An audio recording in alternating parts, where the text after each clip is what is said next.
yang terkasih di dalam Tuhan, merupakan satu kehormatan, merupakan anugerah, merupakan sukacita kalau kita bisa dipanggil untuk bersekutu di dalam persekutuan wanita pagi hari ini. Merupakan satu anugerahnya kalau kita dipanggil untuk terus beribadah kepada Tuhan. Mari ibu-ibu, saya ajak menyanyikan satu lagu hanya karena anugerahnya.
Sebentar lagi akan mendengarkan firman Tuhan. Engkau sendiri memberkati ibu-ibu yang sudah mempunyai hati untuk bersekutu, yang punya hati untuk beribadah kepada Engkau. Ibu-ibu yang lain mungkin karena kesibukan satu sama lain belum bisa beribadah, kiranya Tuhan juga terus memberikan berkat kepada mereka. Terima kasih ya Tuhan, hanya di dalam nama Yesus Kristus kami telah berdoa dan ucap syukur. Amin. Ibu-ibu, kita masih dalam kondisi pandemi yang mungkin kita sudah jenuh mendengarnya. Kita sudah bosan mendengarnya, tapi kita juga terus penasaran untuk mencari berita tentang apa yang terjadi dengan COVID ini. Kapan berakhirnya? Kita terus penasaran untuk mencari tahu berapa banyak yang positif, berapa banyak yang sembuh, berapa banyak yang meninggal. Bukan hanya di Jakarta, bukan saja secara nasional, tapi kita juga mencari informasi tentang seluruh dunia. Kadang-kadang mungkin tidak terasa waktu kita habis untuk mencari informasi. Waktu kita habis dengan gadget untuk mencari informasi tentang kesehatan, mencari informasi tentang olahraga, mencari informasi apapun yang kita merasa khawatirkan. Bahkan baru-baru ini DKI Jakarta kembali di lockdown mulai tanggal 14 September. Itu membuat kita semua mungkin galau, mungkin khawatir. Ibu-ibu, kadang-kadang kita lupa bahwa siapa yang memimpin kita. Bukan dengan informasi-informasi yang terlalu banyak sehingga membuat kita tambah khawatir, tambah galau. Marilah kita kembali, kita ingat bahwa siapa yang pimpin, yaitu yang pimpin hidup kita adalah Tuhan. Kita ajak ibu-ibu untuk menyanyikan satu lagu, Ku Tahu Siapa Yang Pimpin.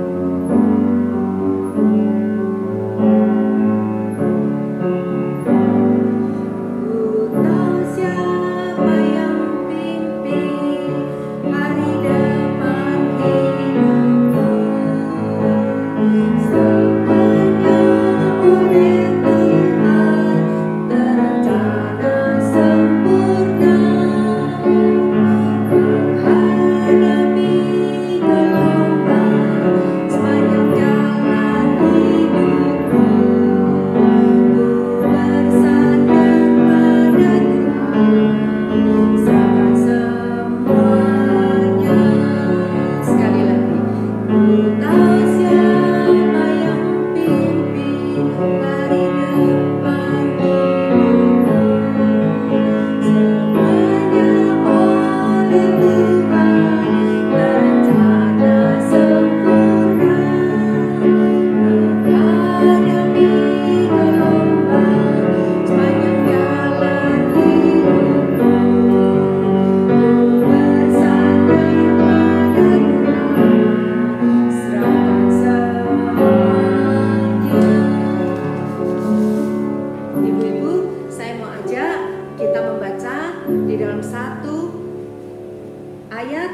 satu kitab, yaitu kitab Mazmur 121.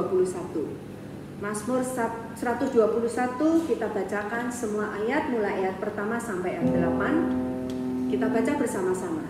Mazmur 121. Aku melayarkan mataku ke gunung-gunung. Dari manakah akan datang pertolonganku? Pertolonganku ialah dari Tuhan yang menjadikan langit dan bumi. Dia takkan membiarkan kakimu goyah, penjagamu tidak akan terlelap. Sesungguhnya tidak terlelap dan tidak tertidur penjaga Israel. Tuhanlah penjagamu, Tuhanlah naunganmu, di sebelah tangan kanan.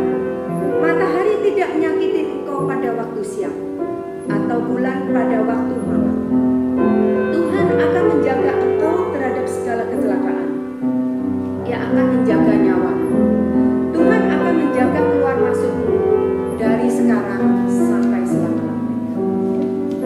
Ibu-ibu, seringkali kita sibuk dengan hobi kita. Kita sibuk dengan segala sesuatu kegiatan sehari-hari. Mungkin memasak, mungkin ada menjaga cucu, mungkin olahraga, atau bahkan bekerja. Apalagi di era media sosial yang gencar-gencarnya. Tidak terasa kita terikat dengan kegiatan-kegiatan seperti ini, sehingga kita lupa atau melewati waktu-waktu meditasi kita, waktu devotion kita, waktu berdoa kita. Atau kadang-kadang kita melakukannya, tapi kita melakukan dengan tergesa-gesa, dengan cepat-cepat. Kita melewati disiplin rohani kita setiap hari. Tidak terasa waktu berlalu, 1 bulan, 2 bulan. Apa yang kita dapatkan? Itu yang kadang-kadang menegur hati saya. Setiap hari sibuk, setiap hari lewat. Tapi kedekatan kita dengan Tuhan hanya begitu-begitu saja. Saya ingat saya pernah membaca buku tentang Pendeta Johnson. Kita tahu semua dia adalah pendeta yang hebat, mendedikasikan waktunya untuk Tuhan. Pendeta Johnson mengatakan, hidupku, hari-hariku, aku mau pakai hanya untuk 3 hal, yaitu apa? Banyak berkhotbah, banyak berdoa, dan banyak berdiam diri. Ibu-ibu, saya rindu punya kehidupan seperti demikian. Walaupun saya tidak sebesar, jauh daripada seperti Pendeta Johnson, tapi saya ingin bahwa saya punya waktu devotion yang banyak dengan Tuhan. Pengalaman saya, ibu-ibu, ketika pagi bangun, saya tidak mau memegang gadget lama-lama. Saya hanya membuka handphone, hanya melihat apakah ada kabar dari keluarga. Setelah saya pikir, oh itu hanya informasi biasa-biasa, saya tinggalkan handphone itu. Saya mulai membaca Alkitab, saya mulai berdoa. Saya bukan merasa diri baik sendiri, saya bukan merasa diri benar sendiri, tapi saya merasa Tuhan terlalu baik, Tuhan terlalu setia, Tuhan terlalu kasih terhadap saya. Ibu-ibu, saya mau ajak kita menyanyikan lagu yang terakhir, yaitu Kasih Setia.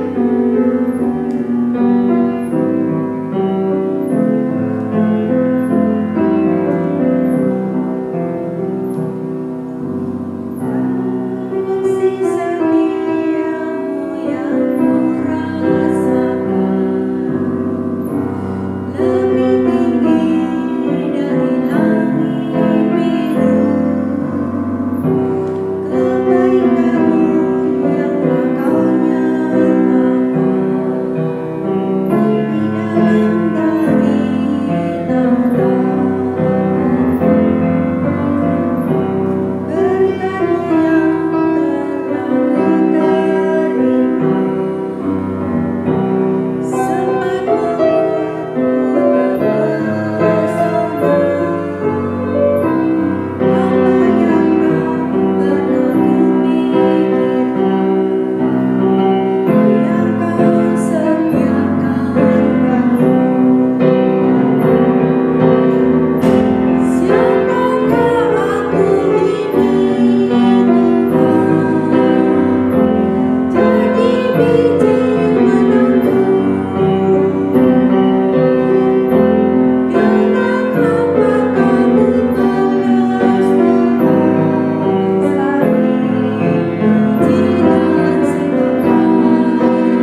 Selamat siang ibu-ibu yang terkasih dalam Tuhan.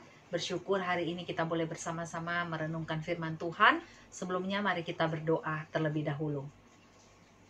Tuhan Allah Bapa dalam kerajaan surga, kami datang kepadamu. Mohon kiranya Roh Kudus bekerja di tengah-tengah kami, sehingga ketika kami membaca dan merenungkan firman Tuhan, Roh Kudus bekerja, membuat kami mengerti dan memampukan kami untuk melakukan firman ini dalam kehidupan kami setiap hari. Terima kasih ya Tuhan, demi nama-Mu Tuhan Yesus kami berdoa dan mengucap syukur kepadamu. Amin. Kita akan membaca firman Tuhan yang diambil dari Markus, pasal yang pertama ayat 29 sampai ayat 39. Markus pasal yang pertama ayat 29 sampai ayat 39. Jika sudah menemukan, ibu-ibu boleh memperhatikan di Alkitab masing-masing dan saya akan membacakan untuk ibu-ibu sekalian. Ayat 29. Sekeluarnya dari rumah ibadat itu, Yesus dengan Yakobus dan Yohanes pergi ke rumah Simon dan Andreas. Ibu mertua Simon terbaring karena sakit demam. Mereka segera memberitahukan keadaannya kepada Yesus. Ia pergi ke tempat perempuan itu dan sambil memegang tangannya, ia membangunkan dia, lalu lenyaplah demamnya. Kemudian perempuan itu melayani mereka. Menjelang malam, sesudah matahari terbenam, dibawalah kepada Yesus semua orang yang menderita sakit dan yang kerasukan setan. Maka berkerumunlah seluruh penduduk kota itu di depan pintu. Ia menyembuhkan banyak orang yang menderita bermacam-macam penyakit dan mengusir banyak setan. Ia tidak memperbolehkan setan-setan itu berbicara, sebab mereka mengenal dia. Ayat 35. Pagi-pagi benar waktu hari masih gelap, ia bangun dan pergi keluar. Ia pergi ke tempat yang sunyi dan berdoa di sana. Tetapi Simon dan kawan-kawannya menyusul dia. Waktu menemukan dia, mereka berkata, "Semua orang mencari engkau." Jawabnya, "Marilah kita pergi ke tempat lain, ke kota-kota yang berdekatan, supaya di sana juga aku memberitakan Injil, karena untuk itu aku telah datang." Lalu pergilah ia ke seluruh Galilea dan memberitakan Injil dalam rumah-rumah ibadah mereka dan mengusir setan-setan. Ibu-ibu yang terkasih dalam Tuhan Yesus Kristus, hari ini kita akan membahas satu tema mengenai saat teduh. Ketika berbicara tentang saat teduh, ibu-ibu pasti sudah tidak asing lagi. Biasa kalau ditanya, apa itu saat teduh? Biasa kita menjawab, oh kita bangun pagi, kemudian menyiapkan waktu untuk membaca atau berdoa, membaca Alkitab atau berdoa. Nah, banyak sekali orang yang melakukan saat teduh dengan rutinitas. Sehingga pada akhirnya banyak orang juga mulai merasakan kejenuhan, mulai merasakan saat teduh yang tidak berkualitas. Nah, saudara-saudara yang dikasihi Tuhan, apa yang dilakukan Yesus di dalam firman Tuhan yang baru kita baca tadi merupakan sebuah hal yang sangat penting di tengah-tengah kegiatan yang dilakukan oleh Tuhan Yesus, memberitakan Injil, menyembuhkan berbagai penyakit, dan juga mengusir banyak setan. Ayat 35 di dalam pasal 1, Markus pasal 1 tadi dikatakan demikian. Pagi-pagi benar waktu hari masih gelap, ia bangun dan pergi keluar. Ia pergi ke tempat sunyi dan berdoa di sana.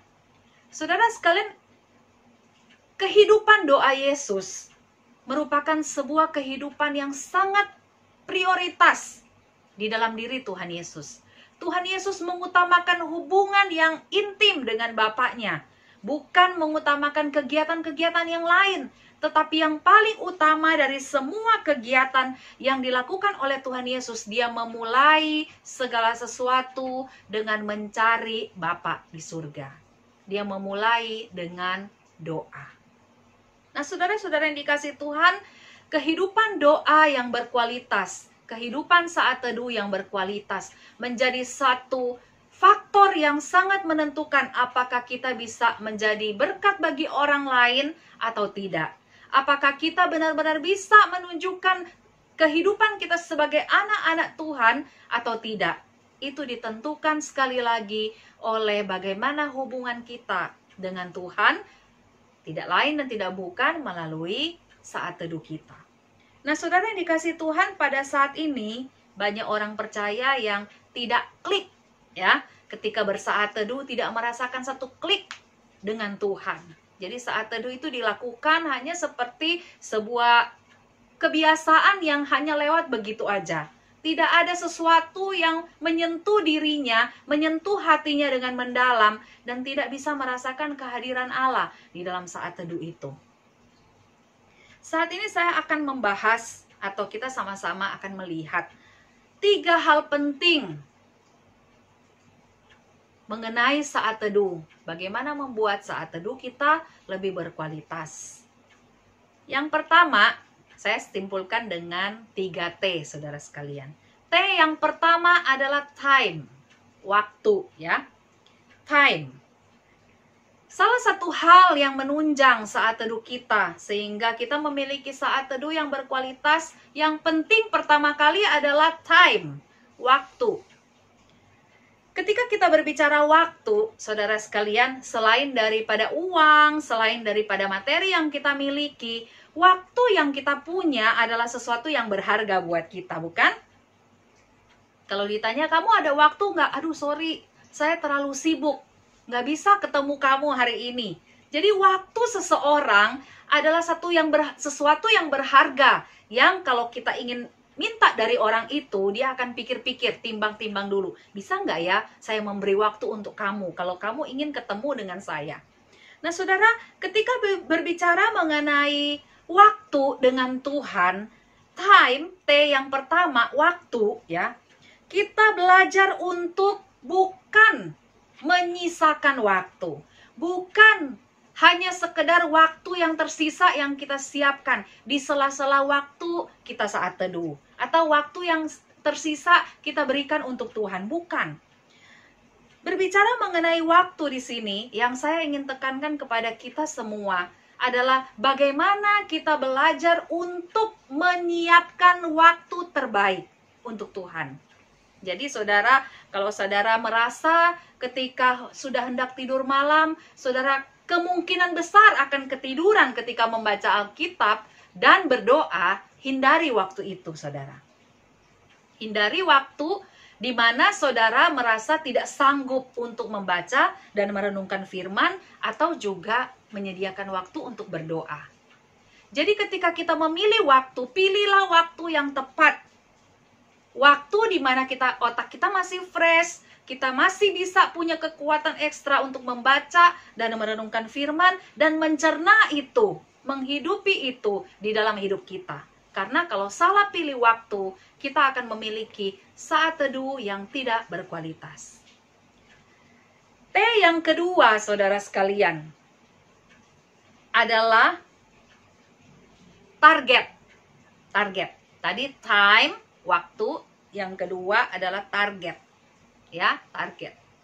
Jadi ketika kita ingin memiliki saat teduh yang berkualitas, kita harus membangun atau mendorong diri kita sendiri, berbicara kepada diri sendiri, menaruh target kepada diri kita sendiri untuk apa yang kita baca dalam firman Tuhan dan apa yang kita doakan. Misalnya begini, saudara sekalian, saudara mungkin menerapkan atau menuntut diri sendiri bisa membaca dalam 1 bulan 1 kitab Mazmur habis, atau dalam 1 bulan 1 kitab Amsal habis, atau dalam 1 bulan 1 kitab Injil habis. Jadi dengan adanya target, kita belajar untuk mendisiplin diri kita membaca dan merenungkan firman. Apa yang kita baca kita bisa tulis, apa yang kita baca, yang kita mengerti kita catat di dalam buku catatan kita, kemudian itu bisa kita renungkan. Sampai pada akhirnya 1 bulan habis 1 kitab, atau habis 1 Injil. Kemudian target selanjutnya, waktu kita tadi selesai membaca Alkitab, kita punya target tertentu untuk pokok-pokok doa yang akan kita doakan. Misalnya saudara sekalian, kalau sekarang ini saudara berdoa, kebanyakan hanya untuk keluarga, keluarga dekat, orang tua, untuk anak-anak, untuk cucu, untuk usaha saudara sendiri. Nah, sekarang mungkin saudara bisa menyusun target-target doa untuk saudara doakan, bukan hanya untuk diri sendiri, tetapi juga bisa untuk orang lain. Misalnya saudara sekalian, Senin saudara berdoa, catat buat bangsa dan negara. Selasa saudara berdoa untuk diri sendiri. Rabu saudara berdoa untuk kesehatan. Kamis saudara berdoa untuk perusahaan. Jumat saudara berdoa untuk karyawan dan sebagainya. Jadi ada target-target yang harus kita taruh di dalam diri kita, sehingga dengan demikian kita bisa mendisiplin diri untuk bisa membaca Alkitab, demikian pula dengan berdoa. Jadi sepanjang hari, sepanjang bulan, ada target yang kita capai untuk bisa merenungkan firman dan juga untuk memanjatkan pokok doa kita. T yang ketiga, saudara sekalian, adalah transform. Ya, saudara, kita percaya setiap kali kita membaca Alkitab, setiap kali kita berdoa, itu merupakan sebuah usaha untuk membangun kerohanian kita menjadi serupa dengan Tuhan kita. Seperti yang Tuhan Yesus contohkan, pagi-pagi benar dia mencari Tuhan, mencari Bapanya untuk memberikan dia kekuatan, memberikan dia bekal untuk bisa melakukan segala sesuatu, sehingga kehidupan dirinya menjadi berkat bagi orang lain.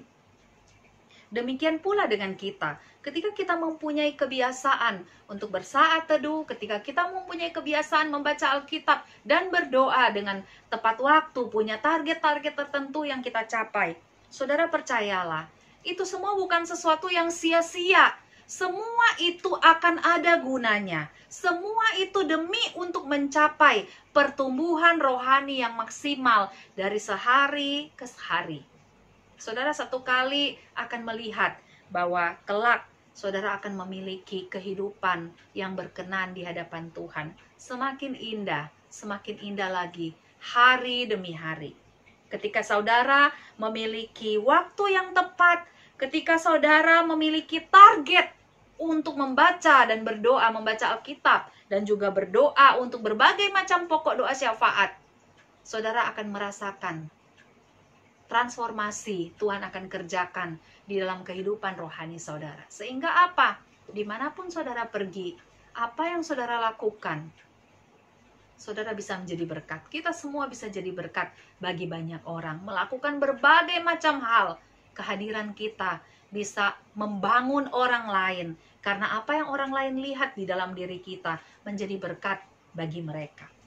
Saudara-saudara yang dikasihi oleh Tuhan Yesus Kristus, banyak sekali tokoh-tokoh Alkitab di dalam kitab Alkitab kita yang menuliskan perjalanan rohani mereka bersama Tuhan. Misalnya Daniel, 3 kali dalam sehari dia naik untuk menaikkan, dia pergi untuk menaikkan doanya di hadapan Allahnya. Banyak lagi pengalaman-pengalaman tokoh Alkitab yang lain bersama-sama dengan Tuhan, sehingga kehidupan mereka benar-benar maksimal. Saudara sekalian, ketika kita sulit untuk bersaat teduh, saudara boleh minta kepada Tuhan. Belajar untuk memohon kepada Tuhan. Tuhan, saya ingin untuk memiliki waktu yang berharga dengan Tuhan. Saya ingin Tuhan, saya bisa membaca 5 pasal dalam 1 hari. Saya ingin berusaha membaca dalam 1 tahun selesai 1 Alkitab. Saya ingin Tuhan, saya berdoa bukan hanya buat diri saya sendiri, tetapi juga buat banyak orang. Mendoakan dan memanjatkan syafaat kita untuk berbagai hal yang menjadi permohonan kita dan orang lain di hadapan Tuhan. Semua itu tidak pernah sia-sia. Apa yang saudara buang, saudara letakkan, saudara berikan, waktu yang saudara buang untuk Tuhan tidak akan pernah sia-sia. Itu akan mengubahkan kehidupan saudara. Mari kita bersama-sama membangun iman kita di dalam disiplin rohani, membaca dan merenungkan firman. Mari kita membangun saat teduh yang berkualitas di hadapan Tuhan. Kiranya Tuhan memberkati saudara sekalian. Kita sekali lagi berdoa, kemudian kita akan menyanyi Bapa terima kasih untuk menutup ibadah ini. Terima kasih Tuhan karena Engkau sudah berbicara kepada setiap kami. Melalui teladan dari Tuhan Yesus kami boleh merenungkan bagaimana kami memiliki saat teduh yang berkualitas di hadapan-Mu. Tolong kami bisa membayar harga dan kami memiliki kehidupan yang intim dengan Tuhan. Sehingga kemanapun kami pergi, apapun yang kami lakukan, nilai-nilai Kristiani, nilai-nilai hidup Kristen itu boleh ada di dalam diri kami. Boleh kami pancarkan bagi orang lain, sehingga orang lain boleh diberkati melalui kehidupan kami. Terima kasih Tuhan, mampukan setiap kami, dan tolonglah kami untuk memiliki kerinduan yang tetap kepada Tuhan. Terima kasih Tuhan, demi Kristus Yesus, Tuhan kami yang hidup, kami berdoa dan bersyukur kepadamu. Amin. Mari kita menyanyi Bapa terima kasih bersama-sama, dan kiranya Tuhan yang menolong kita semua.